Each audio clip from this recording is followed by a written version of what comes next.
Malcolm Aqua podcast. Ash, how you That's doing? me. That is you. Yeah. Who are you? Like, Who am I? who the fuck are you? That's crazy because I've been actually asking myself that question for the last 2 years. It's crazy. Like I asked you that question and you just like have a whole existential crisis in your head. Like, No, there's no existential. Look, I went through my existential crisis. right. I'm out of that. I'm Oh, good. yeah. I know who I am. You don't think you're gonna hit another one at some point? Nah, Nah. because I'm just a girl that's going through it. Mm. Because we all go through it, right? Like I'm honestly really nobody. We're all really nobody. Like I don't really try to think too hard about that question because I could sit here and tell you what school I went to. I could sit here and tell you what I do for a living. But without all of those things in my life, I'm just a being, you know? So I don't really try to think too hard because I for a long time I did, and that led me into a spiral that I felt like I could never get out of. And so I decided to stop allowing myself to sink so deep into that existentialness and heaviness because I don't think life is actually meant to be that heavy. So why don't you? What was the question that you asked on Instagram? Do black people say nigga with the hard R? Mm-hmm. Because I do. Right. But what? So like, In what you said, context do yeah. I What say what it? context do you say it in? In the context, well, first off, the word, I'm sorry, it's just a funny word for me. It's a funny word that rolls off my tongue very easily. Also, we got to remember in retrospect, like, you know, I grew up, my grandmother partially raised me, and she was born and raised in South Carolina. And so she dealt with a lot of, obviously, she grew up in what, the 30s and 40s? No, I'm lying. Wow. She was born in the 40s. So she Wow, grew up. sorry about that, Grandma. Wow. She grew up in like, now That's she crazy. old. She old as dirt. But Okay. you know what I'm saying? Like Damn, sorry about that too, No, Grandma. no. This is how I talk. We talk like this. We Okay. talk like this to each other. But that's what I'm about to say. Like she's been calling me a nigga since I was 5 years old. But with a hard R. So that's why I'm saying like that word is so desensitized for me because it's something I've heard all my life. Right. So it's funny to me because she says it in a funny way. I understand that everyone's not gonna get that because everyone associates that word differently. Mm-hmm. And again, like even when I wasn't at my grandmother's house saying that, like her saying that, my parents were saying nigga. So that was probably one of my first curse words that I had ever said. And my thing is, we call each other it as black people. We call each other it. So what's the harm in putting a hard R on it sometimes? Like, especially if we're in a silly, goofy mood and I'm talking to you, another African American person. Now, in the context where I'm like the side eye and I'm giving you a little stank face, it's like, oh, why you acting like that when I use nigga with the hard R? It's because of coonery. It's black people. Coonery, yes. It's black people who, like to me, Tyler Perry is prime example of coonery. Nigga with the hard R. Ooh. Right. Like that, like a lot of the things he does is for the white man. Right. And you know, and it's, people argue with me about it all the time.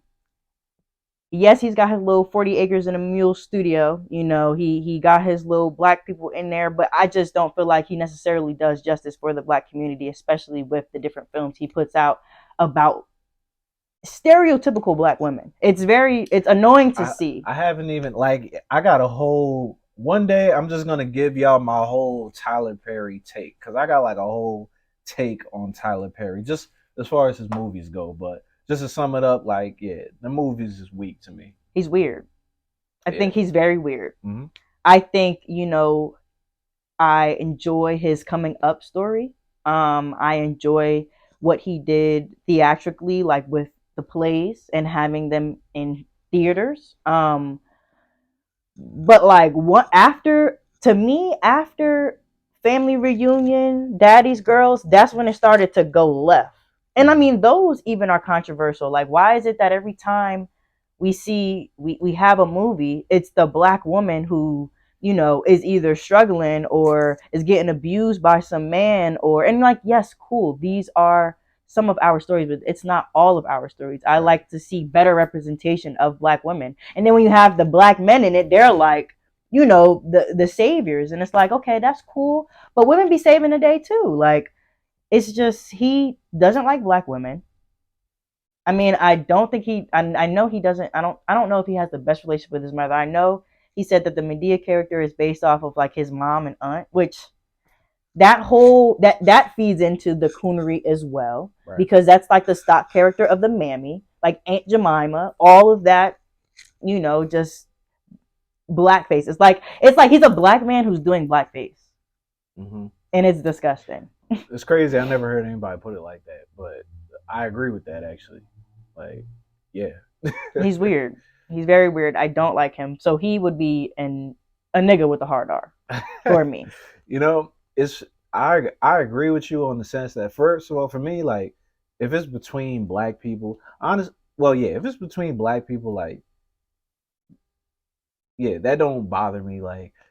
I'll say it if there's I'm talking to somebody who's black. So you say it. Yeah, if I'm talking to Great. somebody who's black who's acting like, you know, just acting like a nigga, but Right. like The hard R. just like real ignorant, just like acting crazy.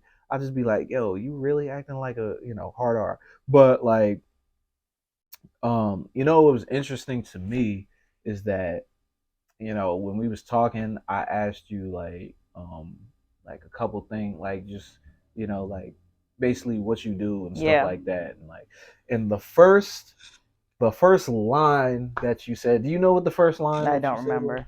The first line that you said, which stuck out to me, is that I'm a black woman. Oh. That's literally the first thing. You wasn't saying, that's not like the point of what you were saying, right? But that's the first thing you said is I'm a black woman who ... Right. And I felt that like I appreciated that because I feel like I already tell like you're very proud of who you are. You're proud of being a black woman. You're proud of being black in general, and that's good because like, you know, there's people who, you know, will fake the funk basically, and you know, aren't really as like truly proud of their roots or whatever the case is. And for me, before you said that, you know, I thought you was like mixed or something Most like that. I wasn't sure. Most people do what you was, but then that sort of reaffirmed it. But like, you thought I would have been on my page saying to me, like I wouldn't even say nigga with the hard R to somebody who's like biracial, because to me, there's biracial people that do. Yeah, there's biracial people that toe the line. I know people that like, you know, they'll dabble in the black side, but then the other side of you know, they'll dabble in that too. And it's like, and it's weird because like I don't know how to feel about it. Like I don't know what to actually say, but like because I'm not biracial, so I don't really know. Like there's people that will say like, oh, you're biracial, so you're not black. Or there's people that will say you're biracial, so you are black. At least you're half black, so you're black. Like there's people that claim biracial people, and there's people that just say you're not black or you're not black enough or whatever. And for me, I'm really in the middle. Like I'm like, I mean, I don't know how it feels, but then I seen somebody tweet something the other day. Okay. And I felt like two different things. I seen two different tweets. One tweet was if your parents are black, then you're black. And I was like, I kind of agree with that. But then there was another one that was like, if you don't look black, if your skin is not to that pigmentation, basically, then you don't live a true black experience. So therefore, you're not a black person. Oh, well, absolutely. I feel like, well, I mean, you ever heard the other one? If you are biracial, but you weren't raised by a black woman, that means you're not black neither. Yeah. Yeah, I feel like we could get.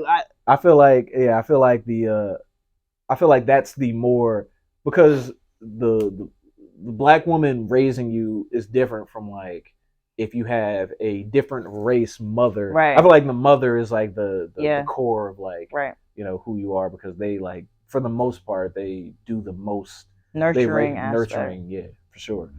But no, but to go back to you was like, I'm a black woman. So no, but real quick, so like who what is your actual ethnicity? Like, what is your actual like? Makeup. Yeah, your makeup. Are you 100% black? I Or? mean, I don't think any of us are 100% black because of Right, slavery. So I right. have a little dibble dabble of white. I don't think it's more than 10%. Hmm. But like my makeup is African American and Native American. That's all that I know. I Right. mean, I don't really know where I'm from outside of the United States, and a lot of it is South Carolina, maybe like Virginia area from my dad's side. But aside from like, I'm black. Like that's what I identify as. But to what you said before about just people's blackness, I'm not going to tell somebody if they black or not black. Right. Like on my hair page, it says uh empowering black women one slay at a time. I make it very known that I cater to black women specifically. I don't really want to do anybody outside of that diaspora. So black to me could be Afro Latina. Black to me is also African American. Black to me is also Caribbean American. You know what I'm saying? Like that Hmm. that is what where um I guess equate blackness. However, there are people who are white passing. Like there are some biracial people who look more white than they do black, and I believe that those people shouldn't say nigga because if you out here looking like Taylor Swift or no, what's a good biracial person? Like Logic. You out here looking like Logic, you ain't got no business saying nigga. Shout out to Logic. No, shout out to Logic, but you don't have no business saying that. Nah, yeah, I agree. You know I what I'm agree. saying? I agree. It's like, but it's just like, some people could say, even if you look like that, some people will be like, but I do this and I do that and like, woo woo woo, like I'm black. But that could be true, but the simple fact is the fact that you don't look Right, black off of the first glance right, or whatever the case is, like you're might be afforded different privileges or different benefits publicly. right, And like, not saying that just because like it is what it is, like you afforded different shit. If I was biracial and I could pass for like something else and I was afforded different privileges because of that, I would probably lean into it sometimes. Like it is what it is. mm, But like, if you're able to do that, then like you really not experiencing what it is to, because like right, somebody like me, I'm not afforded to lean into like, oh, I might could pass to something else, so like I could lean into right, that today, and like I can't do that. right, So like, it's like you're 100% not just you talking it, you walking it too. right, It's like that's your life. right. So like I feel like that is like a big difference with like Yeah, biracial people. right. Like, because for me, I have family members who um are mixed because their white side is married into my family. So I have a cousin who's my age that I get real technical, Mm-hmm. who is 25% black. Mm-hmm. So her mom is half white, half black. Her dad is all white. That's 75%. That's 75% white. She don't got no business saying nigga. You know what I'm saying? Like, yeah, cool. You got that little drop, but you look like a white woman. You live in a white area. You have white friends. You are a white person. Yes, cool. You are mixed, but like I don't you don't live like you said a black experience and you can't really necessarily you don't know what it feels like to be a black woman. So you can't talk about black woman experience Mm-hmm. because you never really had to face the things that I as someone who is probably 95% black, you can't you our lives aren't the same. We don't experience the same It's things. just inherently just because the Yeah, way you look, the way she might look, it's right. just like you just not gonna get the same experience. No. But like, let me ask you this: like, so felt, have you ever checked somebody about the word nigga? Oh, absolutely. I went to a white school. Like growing up in Plainfield and obviously only ever really being exposed to Black and Hispanic people, going to my high school was a huge culture shock. Not just cultural, but like that was the first time I was ever exposed to like white people. That was the first time I was ever exposed to a different class of people. That was the first time I was ever exposed to different sexualities. That was the first time I was ever exposed to transgender people. Like 14 was a lot. 14 years old was a lot. And so I think my first year of high school, I had a really hard time of, not a hard time, I didn't know how to assimilate to my environment, right? Like I wanted to be everybody's friend because it was new. But that next year, oh, everything was different because now I understood the role I played in such a predominantly white environment, which is usually the token Black person. And so my school was a vocational school, as I told you before. And so we got kids from all of Union County in my school. So there was kids from Union, there was kids from Westfield, blah, blah, blah. And funny enough, the person who called me a nigga was transgender. And I had to stop her. And I was like, you're bugging. You can't call me that. I don't ever want to hear it come out your mouth. And don't think that just because you're not saying it in front of me don't mean you can say it ever. Like, don't say it ever. And so her response to me was, well, I'm from Union and I live and my area is diverse, and the Black people that I went to school with was okay with me saying it. And I said, but I am not one of those people. So don't say it around me. And I mean, she never said it around me again. And this was someone that I grew to be really close friends with. But, I feel like it's very important for Black people to speak up for themselves, especially in situations like that. Even if you're uncomfortable of how another person is going to take it. Like, there are some instances that are tricky.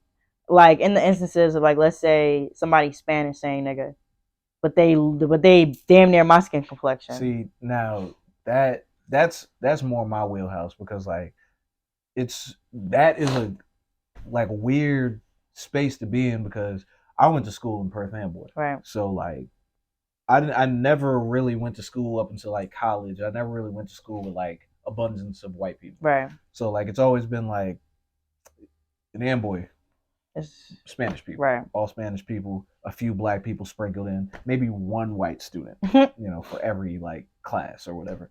But like, yeah, so Spanish people,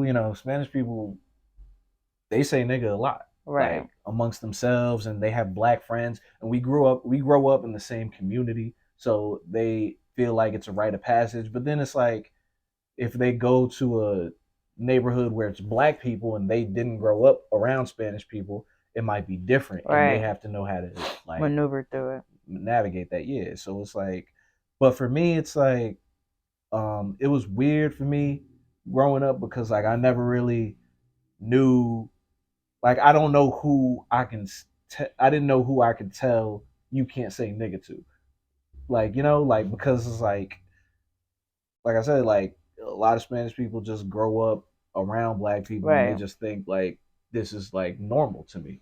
But then there might be other Spanish people who, I don't know. When you hear people say it, it almost feel different or sound different.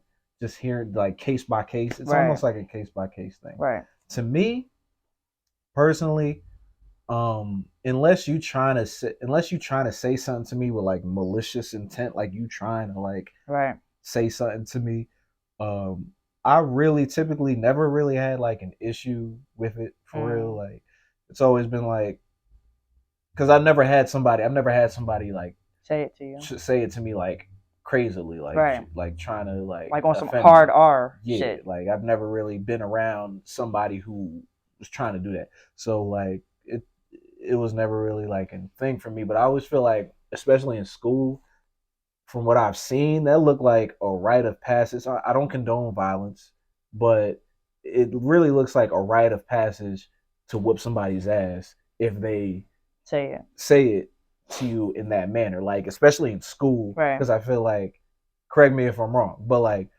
because you've been in those schools, but like, if somebody says it to you, if somebody says it to a Yeah.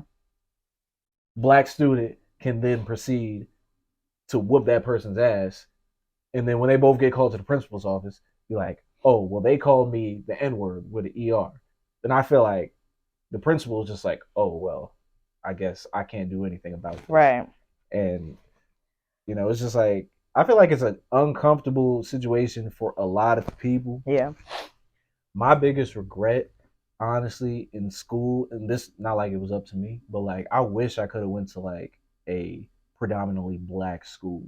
Honestly, I never really went to a predominantly black school. Growing up in Amboy, all Spanish people. Right. So like, I never really got that experience. I wish I could have, but I'm not gonna lie, it is what black it is. people are mean. Black kids are mean. Black kids are mean. Black kids are mean.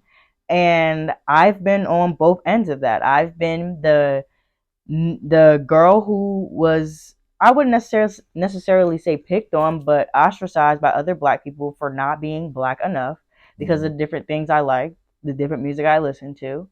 But then I've also been the mean girl. So like, I'm not saying that I don't think it's beneficial for black people to go to school with other black people, but I think it is very necessary for black people to go be in environments at a younger age, like before hitting adulthood, diverse environments and with black people, because that's the world we live in. Like, I don't, like, for me, like when I was growing up, I wanted to go to an HBCU so bad. Like, I was like, Howard is my number one. This is where I'm gonna go. This, that, and the third. I didn't get accepted. Don't know how the fuck that happened. Regardless, I realized that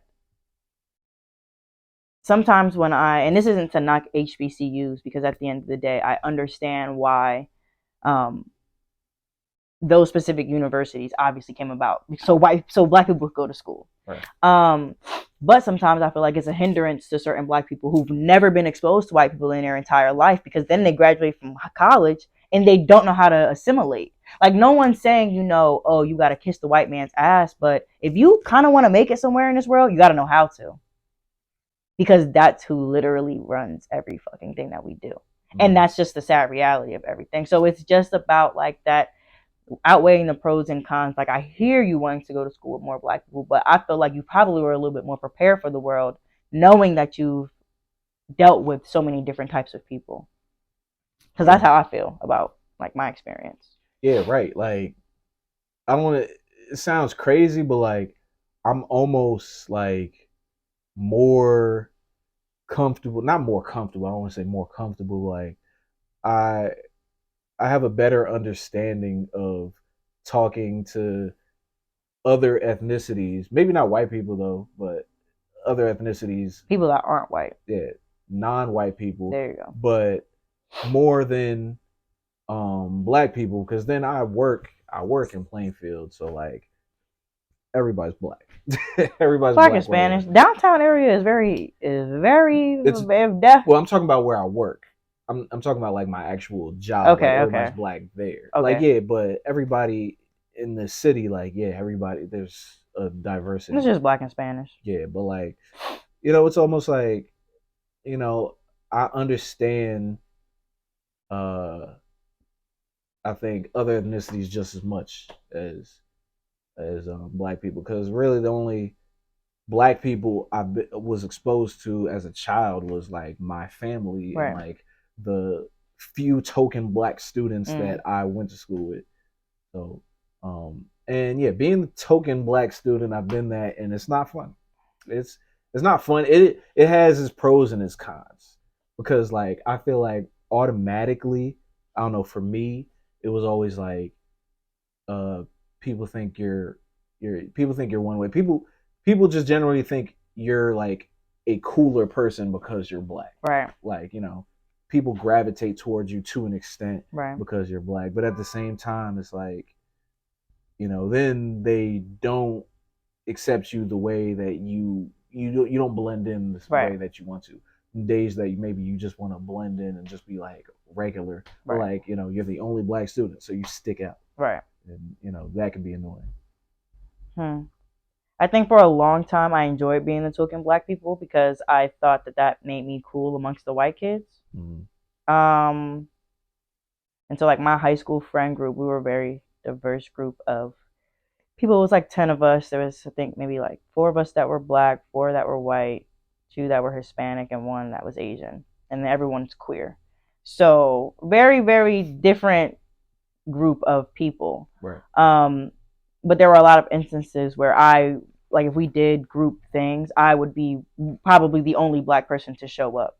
And so being in that space, it was interesting because, of course, like they're my friends, so they're not gonna do anything to make me feel uncomfortable. But I think what most of the times they don't realize is that even the conversations that they have are uncomfortable for me because I don't know what the hell they be talking about. Like y'all talking about white shit. I don't know. I don't. There's only a handful of white shit I know. Like I'm very cultured musically. I'm very cultured like film wise. But like all that other stuff, like I don't. It doesn't resonate for me. Right. And it wasn't until I got older was when I started to recognize the different microaggressions that I don't even think they were necessarily aware of that they would say and do. And it kind of pushed me a little bit. And I think that's why I'm very like pro black. I am a black woman because for a long time I feel like not it's hard. Like I feel like it's so hard for black people sometimes because we don't know how to be. Like I feel like there's a specific standard of blackness that is accepted amongst black people, and then there's a specific standard of blackness that's accepted by everybody else. And so like when you're someone who's in that middle, you don't really feel like your whole self in either of those environments. Mm-hmm. And so it's like, because like for me, I feel like not the stereotypical black, like I feel like I feel like a lot of black people conform to what society wants from us, which is being not angry and aggressive, but like we see our Jada Wadas and we see our little babies and we see all of them, and like that's the prototype of what black men and women kind of follow. Mm-hmm. And that's what's usually praised in our community. People who, live this super lavish and I don't know, lit lifestyle that to me is very boring. Very, very boring. It's just there's no diversity. Y'all do the same thing every day, which not I don't knock anybody for what they choose to do. However, then you go into that other sector of black people who listen to anime and who listen to K-pop and who kind of dip their toes into other people's cultures and not make it our own, but show appreciation towards it. Right. Them other black people don't understand that shit at all, right? I'm someone who kind of who lives like right in that middle line. Mm-hmm. Like, do I watch anime? Do I listen to K-pop? Do I do all those different things? No. Do I go out? Do I feel like I need to be the baddest bitch with the fattest ass and all these other things? No. It's like that fine line, but then in that fine line, you still don't know where you belong. Existential crisis. But it's not a crisis. It's not a crisis because I personally don't feel like I'm meant to fit in anywhere. Right. Because I fit in with me. You're who you are. You just like, you don't have to fit into any because I'm no box. I'm no one. You watch Game of Thrones? No. Okay. What? No, there's like you wouldn't understand, but there's something within Game of Thrones that was like a thing like that. Like I am no one. Like a character was like in a cult basically, or like studying a cult, and it was like just faceless people. It was like I am no one and stuff like that. See, now so, I'm not no one because I'm in a cult. I'm no one because to be no one is to be free. Right. Because when I think too hard about who I am and who I'm supposed to be in society, I'm conforming to what I'm influenced by. because I want to be something. I want to be someone. And usually 9 times out of 10, when you want to be someone, you're basing it off of who someone else was.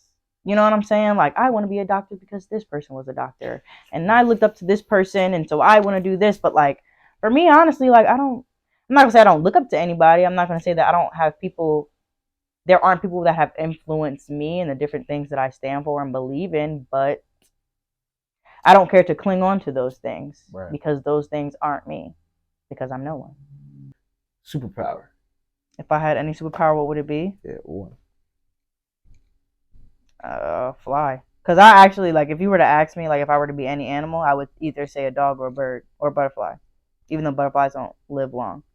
But yes, I would fly. Why would you go for? You said a dog or a bird? Yeah. Why the jump between the two? Yeah. Well, I would want to be a dog who is in the care of people who actually love it. I wouldn't want to be a stray dog because they go through some rough times. I actually rescued a dog off the street during the pandemic. My sweet Biscuit Bentley, R.I.P. Biscuit Bentley. R.I.P. And I don't know, like, dogs to me are the embodiment of what we should be, which is literally being present, because they have literally no attention. They have no, like, they have what, short-term memory, like bad short-term memory, right? So they don't fixate on things. Like, they could have gone through the worst thing in their life and still keep going day by day, just being a fucking dog. Right. Like, it's not complicated. Life isn't complicated. You just eat, sleep, shit. That's it. Got that dog in them. Yes. Yeah. Well, not that dog in them. Like, I'm not like, you know what I'm saying? Like, I don't mean like that. I mean in the sense of just they, to me, they are the animal that's closest to babies and old people, which is like pure innocence. Like, they just literally just are happy to be alive. Like, waking up to my dog and him just being happy that I am there to give him love. Like, yes, pet me, make me feel like, even though I do nothing for you, like, I'm the most important thing to you in your life. That's what I would love. I would love to be a dog that's placed in a well-off family, because dogs do go through abuse. But I would be a bird because birds fly. Like, there are a lot of eagles that soar in my backyard, and I just get so mesmerized by just their elegance. You know, birds aren't real, but they are. But they're not. Birds aren't real. The government definitely planted them to spy on us. What are you saying? What? You said birds are not real? No, did you just process that? Like, I said that like 3 times. Did you just process that? I was really like, I was like, yeah, birds. But you said it a couple times, and I really had to think about it. Like, what? Yeah, no, they're not real. Birds? Like birds? Yeah. Like just birds just flying? Yeah, they're not real. What are they? AI. Oh, not the AI. They're AI that the government has planted to spy on us. Because there's been plenty of times I've been having deep ass conversations with people, and a bird will just out of nowhere show up and sit and watch. They're collecting data. Bro, that's what I'm saying. Yes, that's literally what birds are supposed to do. They're supposed to collect data and go back to the government and report. Yes. You know what? All right, next time you look at a bird. I like a good conspircy, but I ain't gonna roll with you on that one. Pigeons are real. Pigeons are real. So pigeons are real. Yes, okay. Pigeons are real. First off, let's get into it. Pigeons are the black people of birds. Let's get into it, because they come. Yes, they are niggas. Because did you know that pigeons are doves and doves are the same thing? I didn't know that. They're the same bird. The only difference is one is white and one is what? Not black, but brown. Right. And that's why they're compared to rats in New York. They're like they call them flying rats. Right. But doves are so graceful. Why? Because they're fucking white. They're white. Pigeons used to be well renowned. I don't know where. Don't ask me, because I'm not gonna lie. I always thought, like, what would it look like if somebody released like pigeons at a wedding, like, or like at a funeral or whatever? Like, you know, people would probably be like disgusted, and that's horrible. They're the same bird. Exactly. It's racism. It's racism within the bird community. But birds are not real anyway, so it doesn't really matter. That's crazy. I didn't. This took a turn that I didn't think it was going You to said take. you wanted to get real silly goofy, so I'm here. Birds. So that's your hot take for the day. Birds are not. And I have a friend who convinced me of it. Like me and him used to go back and forth arguing about it. Like he was like, Ash, birds aren't real. And I'm like, yo, they're the best thing ever. Like they're so cool. They don't be bothering nobody. So he's like, no, they're not real. And the more he talks about it, the more I'm like, you know what? You're not wrong. They're not. I'm not rolling. I'm not rolling. But I would want to be a bird. And I want to be a bird because they're not real. I wouldn't be real. I'd just be flying the fuck around. Doing what? What do birds do on their free time? I always have this messed up thought about birds. Like, I'm like, you ever think, like, the movies, like the animated movies about, like, animals, like Shark Tale or something like that. Okay. And it's like, so I'll be thinking, like, what if, because, like, at the end of the movie, it always be, like, a climactic, like, fight or whatever. Okay. So I'm like, yo, you know how birds be, like, going at it? Yeah. Like, and you don't think about it. You just, like, it's just birds messing around or whatever. What if there's, like they going at it, and that's, like, for them, that's, like, some climactic, like world, or, like, this is the fate of the universe right now, and they're fighting it out, like, to the death. And we don't think about it. And, like, in their reality. In their reality, it's like they're fighting to the death because there's huge stakes. And for us, it's just like we walking down the street, and just birds, just whatever. Right, but they also probably perceive us in the same way. Without the amount of thought that we have, because obviously they don't have the words to have the thoughts. Right. Like, but they probably be like, okay, I be high as hell sometimes. I be high as hell. Yeah, definitely. I be high as hell, and I do shrooms. So definitely, this is where this bird conversation came from. Okay. It had to. Okay. Right. What being high? Yeah, birds. I mean, like, yes and no. I'm pretty unhinged. I'm This was a sober thought. I'm more unhinged when I'm sober. Can you tell me that this bird conversation came from a sober? It probably did. It probably did. But I'm high a lot. I'm not high right now. I might not have been high then. I don't know. I can't tell you where it came from. How long does it take you to get high, or not how long? How much of weed, whatever do you need to consume to actually get high, like the first time you got? I mean, nothing's like the first time you got high, but like to actually to get high, to feel like you're high, not just like regular, like whatever. I mean, it's hard. That's why I'm on a tea break right now, because so I started smoking. First time I ever smoked, I was 13. Mm-hmm. I probably started smoking consistently, was able to buy my own weed and wrap my own weed at 16. But I probably didn't become a heavy. You probably could consider me a stoner, pothead, whatever, like that bracket of people like that smoke all day, every day. Right. I probably started that 2020. Of course, I think most of us did. That's the group of people you say you would fall into. A stoner. Yeah. Yeah. Okay. I guess so. I smoke a lot. I smoke a lot. Which is why I'm on a tea break, because I started to realize that I wasn't getting high. What's a tea break?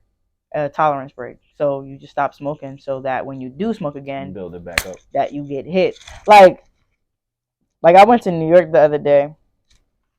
I smoked, between me and my one friend, we probably smoked 2 J's. We drank, and I had 2 edibles, and I didn't feel anything. Mm. But I also do shrooms, so I don't know if me doing shrooms has lessened the high and the feeling of of weed, because shroom is obviously like a more powerful type of drug and high. But yeah, I mean, like, it depends. Like, when I smoke, though, I don't smoke I smoke to think. That makes sense. Like, I don't smoke because I need to smoke to have a good time. Like, I can have a fucking good time. I smoke because that's when I become introspective and I have, like, the most thoughts. Like, the thoughts that I'm having right now are a lot, but I will have even more high. Mm-hmm.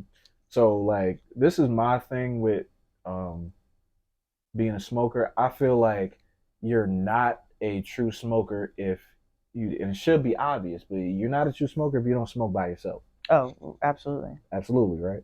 So, like, I don't consider myself a smoker because I do smoke, but socially. I don't smoke by myself.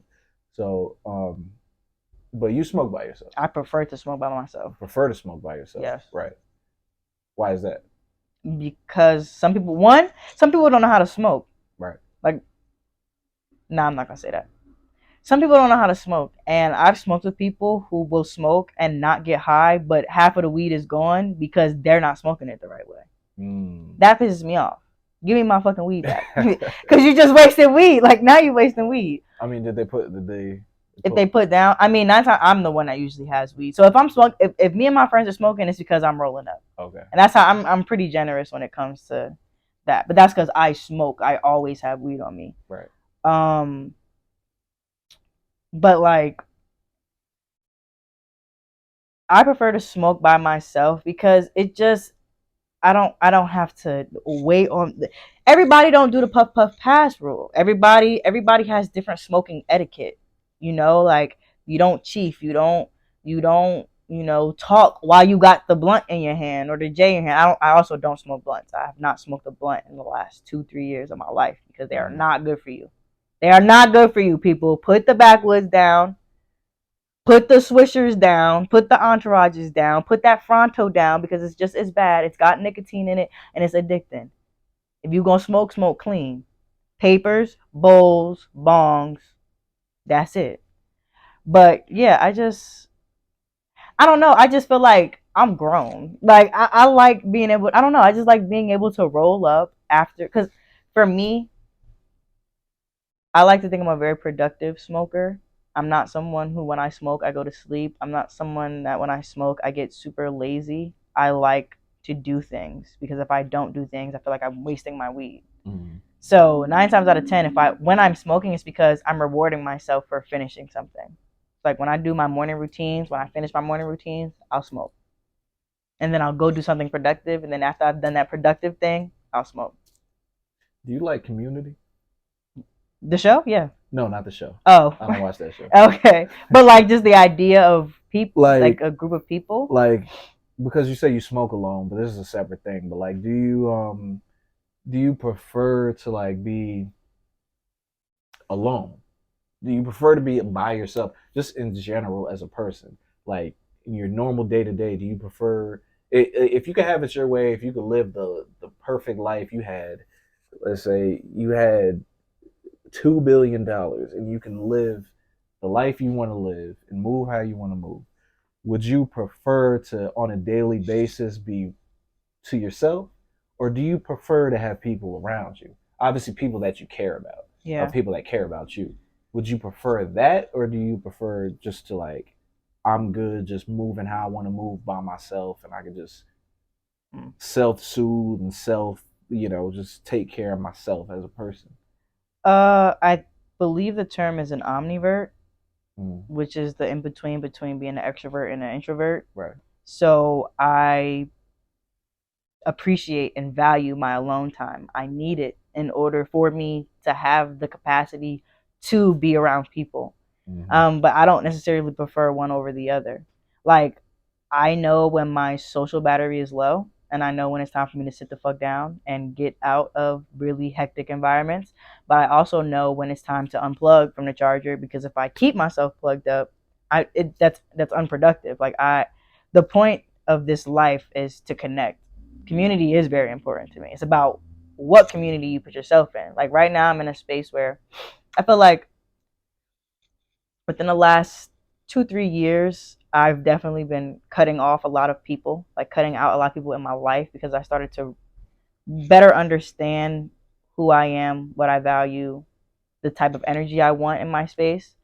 And so now I'm in a place where I've been cultivating a community of people that resonate with who I am and are aligned with, just the different things that I see. Like, not say that I am around people who just think like me, but we all basically want the same things out of life, which is love, which is happiness, which is defining success for ourselves, which is doing what makes us happy and supporting each other while we do the things that make us happy. But I don't know. Like, I feel like I can be very extroverted. I can also be very introverted. But if I had $2 billion and I could do anything with it, My biggest dream in life is to travel the world with my friends. But in traveling the world with my friends, I don't need to be in your fucking face every day of us traveling. Like we can go to fucking I don't fucking know Europe and decide that for half of the trip we're doing it together, but that other half I kind of would like some space because I know at some point I'm gonna get tired of your ass and I'm gonna end up cursing you out because I don't you don't need to be. You know what I'm saying? Like for me, like I was in a 4.5 year relationship and we saw each other every single day. And like for a long time, I convinced myself that that wasn't draining until we weren't together anymore. And I said, wow, I was fucking drained. I seen, I don't know where it came from, but I seen something where it's like being uh being by yourself is like a dangerous feeling, or being alone for a long time is dangerous because you can really get so addicted or so used to like you like being by yourself to a point where it's like you really don't need people around, and it's dangerous because like then that might hinder you as far as just like expanding on relationships with people just in general, because you're so used to being by yourself that like you not even seeking any outside like uh relationship or anything like that. But like um to go off what you're saying, for me, I feel like I feel like I would be like a, I don't know, for lack of a better term, I would be an evil villain if like If you were alone. no, if I was no, if I had $2 billion, Oh. I would be like not an evil villain in the sense where I would be doing evil things, but like I would be like I would literally build like a castle, like a fortress, and I would just be like in it, and it would be me, and like I because they say Aquariuses have like a god complex or something You do. like that. Yeah, okay, so I hear that, but I would really embody that if I could. Like I would really be living like in a godly sense if I had that sort of access. And that's not to say that I don't like people, because I value the people that I value. But I'm also somebody who, I understand what you're saying, like with the social battery, like I need my alone time. My alone time is more, if I had to put it on a scale, social and alone time, it's like 60-40 for me. Like I value Okay. my alone time a lot more because I enjoy. I'm. I think I'm crazy as far as like I could sit here and make myself laugh. Like I can literally just be talking to myself. I will talk to myself if I'm by myself. Like so it's like that. But so for you, it's like sort of 50-50. Like you value, because you said you don't feel either way about it. Like you Right. you value people that you value, but at the same time, you like being alone. Like it's it's interesting because I enjoy I like company, Mm-hmm. but go home. But go home. But go home. Like you could come over, but you need to know when to leave. And if you don't know when to leave, I might hurt your feelings because I might tell you get the fuck out. Mm-hmm. Like I don't again, yeah, it's 50-50 for me. Like I talk to myself. I brought my laptop. I could show you my little visual diary of me sitting and talking to myself for 30 minutes. I watched your I watched one of your YouTube videos. Oh, like, the Dear Ash Love Ash. yes, it's like an affirmation sort of type of video, but you're talking to yourself. Yes. So it's like it's a journal entry that I wrote. Yeah, I can see that. But that's pretty interesting too. And you said so you do a bunch of creative shit. Right. Like you write, um, you paint, you sculpt, uh, I mean, what else? What else do you do? I try to do You said everything. no, because this is what I was trying to think of. You said you make beats. Yeah, I do. You started trying to make beats. I do. So like, how has that been going? That's so fun. Yeah. I think that's like it's probably one of my favorite things. I mean, I literally just started in January, and my ex-boyfriend he like produces, and yeah, and I mean like throughout the course of our relationship, I was not like I encouraged him to do it, and I didn't really try to learn from him, but like I started hanging out with friends who go to school for audio engineering and do it, and I was like, fuck, I could do this shit. What? That's funny. Like, what if you like really got good, just blew up? I mean, but that's the thing. Is like all the things that I do is for fun. I don't do it To right. gratification. Like I don't do it for other people. Like I make beats for me, and if I share it and people like it, then they like it. Same thing with the videos that I edit or the things that I write. All of these things are done. Like a lot of the things I do is to express my emotions. Mm-hmm. Like that's what art usually is. It's an outlet so that all the things that you feel inside don't stay stuck inside. You put them out somewhere. So like a lot of the times my I call them rhymes, but like when I write, they're I don't want to say it's melancholy. I don't want to say it's sad, but a lot of my more deeper and um, existential crises are poured into that. But like if I'm in a silly goofy mood, I'm gonna make a fucking beat and it's gonna be the best beat I ever heard in my life. Mm-hmm. Like I'll play you a beat. Not right now. Yeah, I'll play it. No, but yeah, I'd love to hear it. But you know, it's just I just like to have fun. And these last few years have been me just exploring different things, seeing how because I think I can do everything. I can do everything. It's just about applying myself to it, you know? Mm-hmm. So like I mean like I've started fucking around with Photoshop. I edit my videos on Premiere Pro, you know, like GarageBand is free. On every not even a MacBook, you can literally make a beat on your phone. Like Steve Lacy was making beats on his phone. Yeah.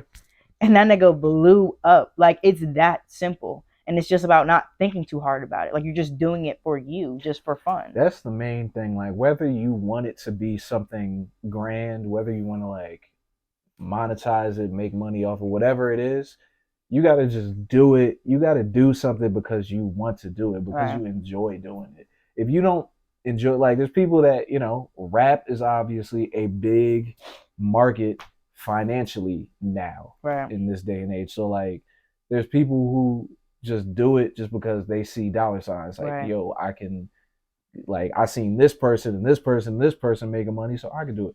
And it's like, you can't do stuff like that just, you know, Right. off of that. You got to do stuff. The best stuff you're gonna make the best stuff just off of the strength of just like I love to do it, Right. and like whatever comes from it, that's, you know, it is what it is. That's just, that should just be icing on the cake. But Yeah. you should just get the gratification off of like, I enjoy doing this, and then like I do it, and I'm making what I like to make. Um, let me ask you this, because my world honestly is film and movies and stuff like that, and I'm working on like, I've written like scripts and Mm-hmm. stuff like that, and I'm working on putting stuff together to like, you know, shoot like little mini series or something like that. So that's where my world is. Aside from this right here, Right. like this is my main thing that I be doing. But like um movies, that's where I was going. But like what's your favorite genre of movie? That's another hard question. I don't favorite genre. I'm really big into thrillers. Like thrillers, psychological thrillers. I like things that make my Give me brain an example, work. like Um, what's a movie that's you thinking of, like a like psychological Silence of thriller? the Lambs, or like what's another good one? Oh, I would consider that like in between, because that's or kind what of horror. horror? Yeah, like a little bit, a little bit. I see what you're saying though, because it is. It's not really a horror To me, movie per anything that se. has to do with like a serial killer and their mind is psychological thriller. Right. So you like You? Show You. I guess the first season was great. Everything else, like that was one of the shows that just trickled, like that Oh, trickled down. If it trickled. was bad, Oh, it was got bad. bad for You you. know what I could do? My favorite, the one of my favorite, the movie that I most recently watched that I am like, wow, was Everything Everywhere All at Once. Yo, I haven't seen it. I haven't seen it. I saw it 3 times in a matter of 2 weeks. That's crazy. It was that That is good, huh? an amazing movie. Another thriller, like uh, Us, Jordan Peele, Right, just his whole, I guess, catalog of film. right, right. Um, even like I'm very big on absurdity. Like I don't know Mm-hmm. if you saw White Noise, and that was Mm-mm. based in Michigan. I don't want to lie, but it's crazy because in the movie there was a a train crash that had happened, and literally like I think maybe a month after me watching it, it actually happened in that same exact place. Yeah. That's pretty I'll crazy. yeah, yeah, yeah. Yeah, that's And so pretty crazy. I love when movies like because the government like that's what I'm saying. The government knows everything. Like they've been feeding us all of the things that is going to happen through media, through films, through music. It's just about if you're paying attention or you're not. Mhm. Do you see Don't Look Up? Yeah, Right. yeah. That's No, going to happen. I agree with that. Like out of all the like apocalyptic type scenarios, I think that's the most realistic one that's going to happen, and I think that's exactly how it's going to happen. And I think as we speak, they're selling tickets Yep. for that ship that we're not going to be on. Right. I definitely agree with that. And who was the biggest coon in there? Mr. Um, Tyler Perry himself being was the he was in the newscaster. movie? Oh yeah, he was. He was the I newscaster. haven't Oh, it's seen it been in a a while. minute. It's It's been been a a minute. minute. I seen it like when it came out. But yeah, yeah, you're right. He was. But my favorite series right now is Atlanta. Yeah, Childish Atlanta. Donald I haven't Glover. gotten to Atlanta yet. You have to watch it. I am so tired of the snowfalls and the powers and the empires and the all American and Off the top of your head, those three shows that you just named, yes, I've seen all of them to an extent, but I only watch one which was religiously. No, you tell me what you think. The which one one that I you watched. watched? Yeah, I don't know. Power.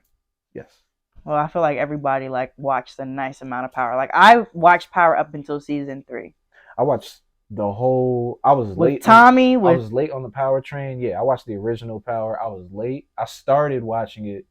I want to say like season 4, but then I went back and watched everything. And now I'm just in it. So I'm just like, oh yeah, I watch Power now. Snowfall, I watched it a little bit. I don't really care that much. Like it didn't really hook me, so I don't really care about Snowfall. And what's the other show you said? Empire. Empire. I've never watched Empire. Never really.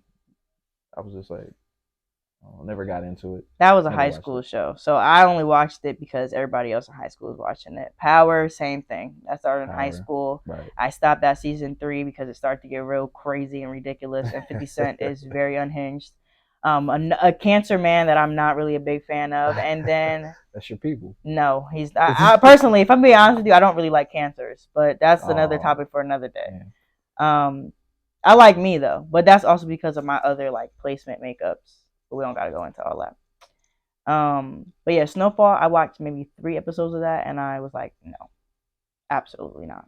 Like I am the black girl who is into seeing different types of black people that isn't the stereotypical narrative that they push to us, which is drugs, sports, and rap. Which Atlanta is about an upcoming artist in Atlanta, like him being a rapper. However, Donald Glover, like his writing ability, the way he talks about so many different topics of just the world and like just the way like he just ties everything together so well and it makes you think. It's weird. I like weird things. I like things that aren't something that people would typically go for. Mm-hmm. Like I don't feel like a lot of people there's not a lot of people that I know that watch Atlanta. And like a lot of my clients, like I don't make well, I'm in control of what we watch when I do hair. And I mean they love it. They always are asking me to suggest, because they know I'm always coming with the hot takes. And so I usually put on Atlanta and they all love it because it's just you gotta watch it. He's amazing. Mm-hmm. He's literally amazing. Are you a dictator? Would you be a dictator? This what I'm like because I can't say the things that's in my brain about dictatorship. this is because all right. So when I started doing this series, I said to myself, and I've said this on here, that I wanted to make a decision to not talk about relationships Yeah. and stuff like that, because I feel like everybody who starts up a little podcast or whatever always talking about relationships. Right. It's like, first of all, one, how much can you say about relationships? It's like A lot. nobody's an expert. Yes, you can say a lot, but it's like, one, nobody's an expert. True. Like, none of you guys are experts. You're talking about your experiences, but then I just hate the surface level Oh, conversations as far as like how long should you wait before you have sex or something like that. right. Like stuff like that I really can't stand, and I feel like that is lowering the bar. Like I feel like there's so many things you can talk about Yes. outside of like why are we only limited to, and that's like I feel like that's a cultural thing too. That's another thing. Yes. Black people always fixate on talking about relationships, and that's what like is pushed in front of us when like other cultures are talking about everything else under the sun as opposed to just relationships. I'm like, why is this the main thing? But I genuinely think it's because other races have access to more knowledge about other topics, whereas we as Black people, I mean, the main thing that we're ingrained as children is that family is so important. So that's the foundation of what we think or how we should maintain or maneuver through relationships. So talking about relationships is easy.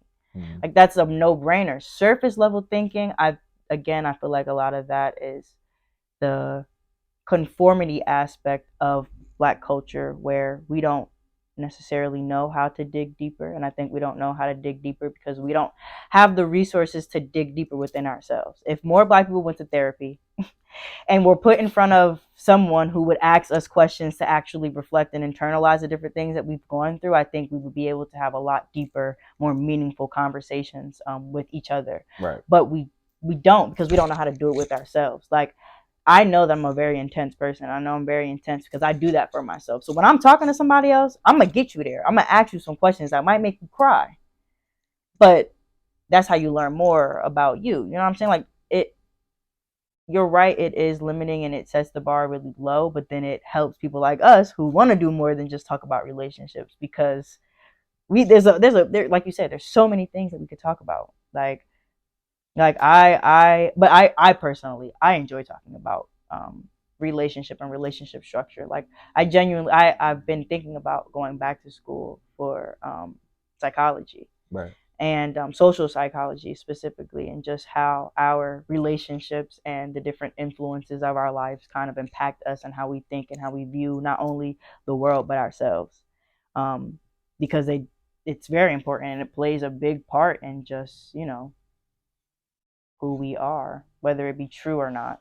Right. There's important conversations to be had within that construct, but like I just feel like every time I see a podcast pop up, Right. it's always like I just said, like how long should you wait to have sex, or like should you go through your partner's phone, or it's just surface level Stupid. things. I'm like who just to me, I'm just like that type of stuff. I'm like, who cares? Be in your relationship, do what you do, and Right. that's it. But definitely, if like it's more interesting if people can get to a second and third level Right. of like, things in that nature. But then that's the other thing. It's like, okay, what you're even saying is just more so romantic relationships, like with Right. just a couple. But how many people have podcasts about their relationships with their mother? How many people have podcasts about relationships with their friends? How many people have podcasts about the relationships and dynamics that they have throughout the workplace? Like those are even topics that are very important to touch on. Like even the idea, the bracket of relationship is a lot bigger than what people see it to be. For me, I think it's really important to have discussions about relationships between Black women, because a lot of Black women don't know how to coexist with each other because it's always a competition. And even just the relationship between Black men and Black women, we don't really like each other. Like just in the different things that you see on social media and the things that Black men say about Black women and that Black women say about Black men, you would think we fucking hated each other. You know what I'm saying? And even the relationship between black people, like the community of black people, but colorism, people being light skinned, people being dark skinned, that relationship, like it's so much deeper. But I think people are afraid to talk about those things because one, it's not what everyone's talking about, and two, because they don't know how to, and it's not really their fault. Like it's so hard because you want to hold black people accountable, but you can't hold black people accountable because the reason why we're stuck and limited is because of systemic factors, like white people, it's the white man, the rich white man has made life like this for us. Yeah, right. And the AI birds. Yes, Also. the birds as well, because that's how they keep us trapped, because the birds fly around, hear our conversations, tell the white folks what the conversations are, and then what they do is shoot the all the other things that are similar to it, to our TikToks, to our Instagrams, to our fucking spam folder and our Google Gmail. Like, it's just, everything's a simulation. None of this is real. If you want to get real personal, man, none of this is real. I feel like I need to have you back sometime because we need to talk about that that particular thing about life being a simulation. I partially agree. I don't agree with the AI birds, but I agree with a lot of. How can you believe in it? How can you believe in everything being a simulation, but not believe in birds not being real if it is a simulation? Birds are part of the simulation. Because I'm just like, listen, all I know is a bird never like landed up next to me and like was like research, like analyzing my. You don't know that. I see the birds. But you don't know. But you don't know. That's the thing, and I think that's the thing that we don't be recognizing. The technology that the government shows us isn't all the technology that they have. Oh yeah, definitely. Exactly. Definitely. So you could be walking around thinking, like, fuck birds. Like, you could be walking, like they've gotten to the point where they've made robots that look like us. I believe that too. Like, that's what I'm saying. Like, it's like everything is fake.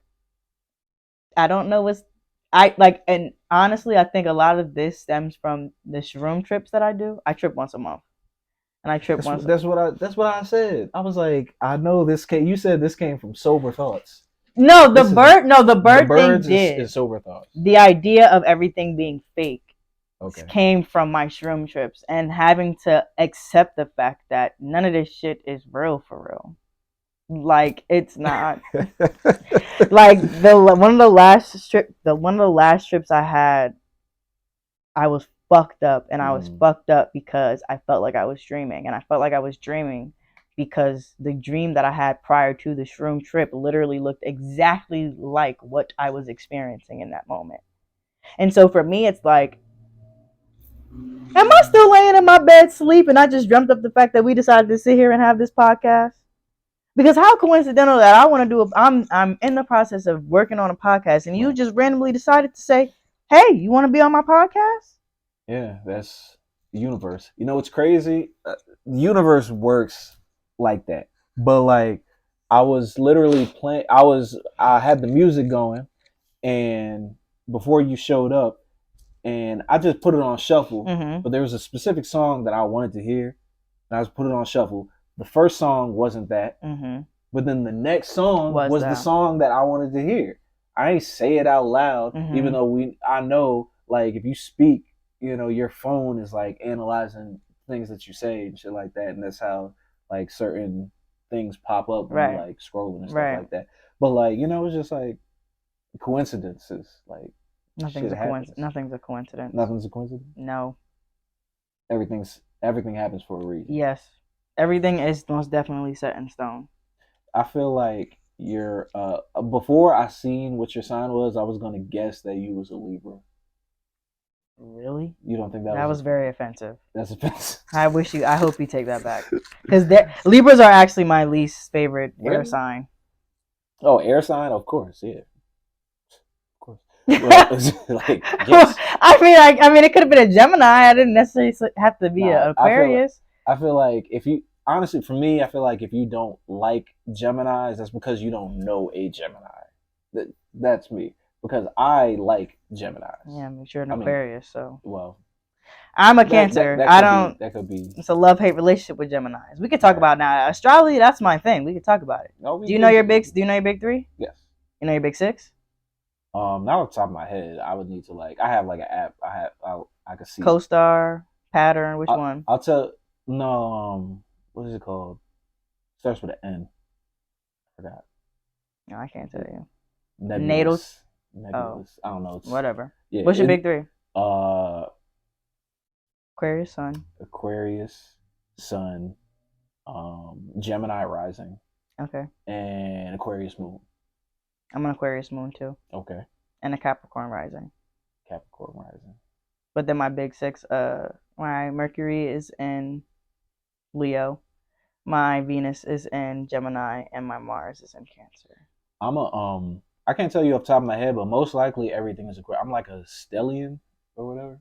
So like, I don't know. I'll look that up. But like, basically, I have like majority of my chart is in Aquarius. Mm-hmm. Like, I feel like I'm probably the most Aquarius person that you can meet. Okay. Because like more than half of the shit on my chart is Aquarius. So yeah, I'm like a straight up air sign. That's cool. Yeah, it's air signs are my favorite. It's I lack fire, and I was like, if I could add something in my chart, I would probably add some fire because I lack that. I don't have any fire in my chart at all. Fire signs annoy me. Oh, you don't like fire signs? I mean, it's the opposite of water. Fire or water. You know? Is that like the least? What's like the least compatible for Cancer sign for a Cancer? Yeah. I don't know that off the top of my head. For me specifically, my least compatible sign is Cancer. I would never in my life date a Cancer. Have you ever like? Well, then I know the answer to this. I've dated a Cancer. No, I'm not gonna say that. Oh, well. But like, have you ever like, I don't know, been like watching something or just like, I don't know, you just annoyed by somebody on something that you might be watching, and then you find out that they're a Cancer? I 9 times out of 10 can guess. Yeah. Yes. I've been annoyed by like people like it's kind of fucked up, but I'd be annoyed by certain people when I watch something, and it'd be like it's mostly guys, and I'm like annoyed by like things they saying or doing, and I find out they're in Aquarius. I'm like, oh shit, like that's me. Don't project now. Don't be out here projecting. Yeah, it's like that. It's like that for real. But yeah, cause y'all. Listen, all I'm gonna say is this: y'all are very aloof. Y'all act like y'all don't care, but y'all really do care the most. And I can say this I'm being red. I can say this as an Aquarius moon. Personally, I think Aquariuses are one of the most sensitive signs. Oh, I'm being red.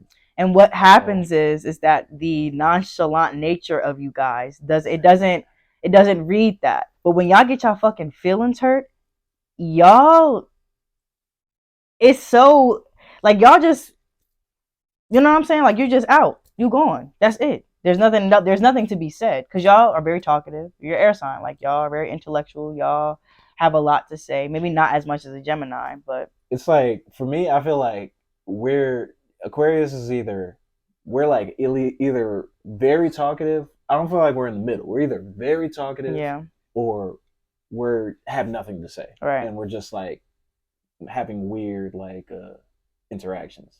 It's like never like in the middle. We're not just like that's so funny.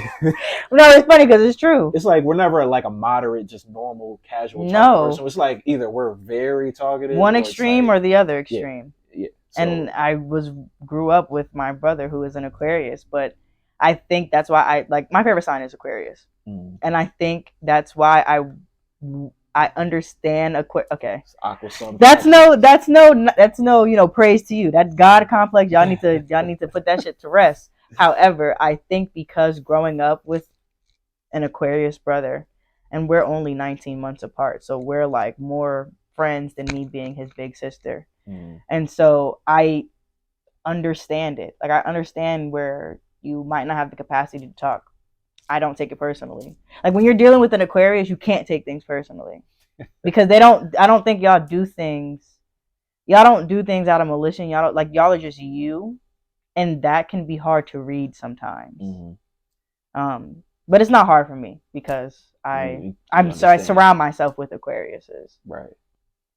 Yeah. But yeah, I mean, I would love to sit here and talk to you all day because, like, I feel like we didn't even tap the surface of how much we could get into. Definitely want to have you back, or if you do your thing, I'd love to be on there. Of We could definitely course. chop it up some more. Um, so, anything you want to leave us with? Anything you want to give us before we Stop treating people the way you want to be treated, and treat people the way they treat you. That's all I'm gonna say. That's what I want to end with. I feel that. Treat people the way they treat you, and treat yourself the way you be out here treating people. If you treat people good, if you treat people bad, and you start treating yourself bad, you better reflect on that. Treat yourself the way you want to be treated. Yes, treat yourself you want to be treated. Treat yourself the way you want to be treated. And you can't love someone else if you don't love yourself. Mm. Mm. Love yourself, or nobody will. Yes, yes, nobody will. Because if you don't love yourself, then you won't be able to show and tell other people how you want to and deserve to be loved. 110%. Okay. Yeah, that's it, man. That's all I got. That's all I got. I don't got nothing. To wrap up with, yeah, I don't got nothing. That's it. You got it. then good. Yeah. Feel me? I got something. I'll give you something. Take everything with a grain of salt. Take everything personally. Everybody is an enemy. Everybody is the opposition. Yes, whatever you thought they said that. So take it like that and be a villain and be on your villainous time. That's what I got. Someone's angry. All right. All right.